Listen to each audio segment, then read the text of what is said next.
Oke, Assalamualaikum warahmatullahi wabarakatuh. Perkenalkan, nama saya Andrian Farizi untuk NIM C2C0200110. Saya dari prodi S1 Informatika semester 2. Di sini saya akan menjelaskan mengenai definisi sistem operasi dan juga fungsi dan cara kerja sistem operasi tersebut. Oke, langsung saja. Oke. Untuk definisi sistem operasi. Jadi, apa sih sistem operasi tersebut? Sistem operasi adalah perangkat lunak sistem yang mengatur sumber daya dari perangkat keras dan juga perangkat lunak, serta sebagai juri atau daemon untuk program komputer. Tanpa sistem operasi, pengguna tidak dapat menjalankan program aplikasi pada komputer mereka, kecuali ada program booting.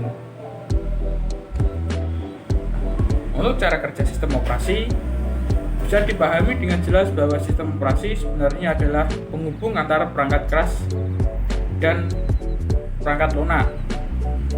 Saat komputer pertama kali dinyalakan, maka kita tahu bahwa yang sedang berjalan adalah sistem operasi, dan kemudian setelah komputer menyala, barulah program dan aplikasi bisa berjalan.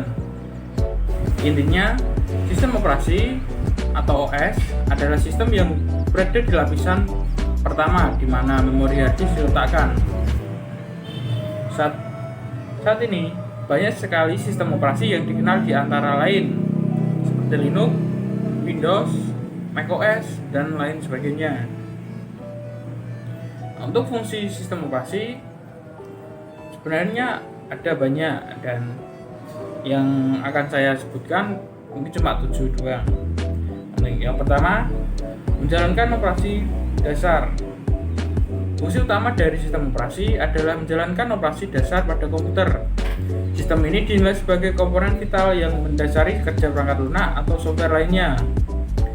Sebelum aplikasi berjalan dan dapat berfungsi pada suatu komputer, maka sistem operasilah yang memungkinkan program atau aplikasi tersebut dapat berjalan dan ditampilkan kepada pengguna atau user yang menggunakan perangkat komputer tersebut.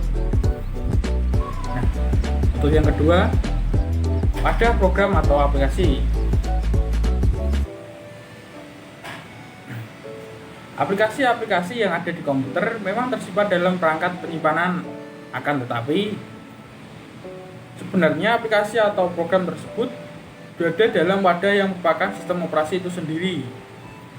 Aplikasi tersebut melekat pada sistem operasi dan tidak bisa berfungsi tanpa adanya sistem operasi tersebut. Secara analogi, sistem operasi adalah suatu lantai di mana suatu barang diletakkan agar barang tersebut dapat digunakan.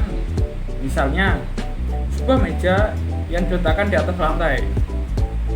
Meja tersebut tidak dapat berfungsi jika lantai yang mendasarinya tidak ada. Nah, keempat, menyajikan tampilan. Tampilan yang kita lihat di layar komputer maupun gadget adalah hasil dari pengoperasian OS atau sistem operasi. Dengan kata lain, sistem operasi memudahkan aplikasi berjalan sekaligus menampilkan pada monitor layar komputer atau menerjemahkan bahasa pemrograman yang berasal dari CPU, kemudian menampilkannya dalam bentuk teks, grafis, dan tampilan lainnya.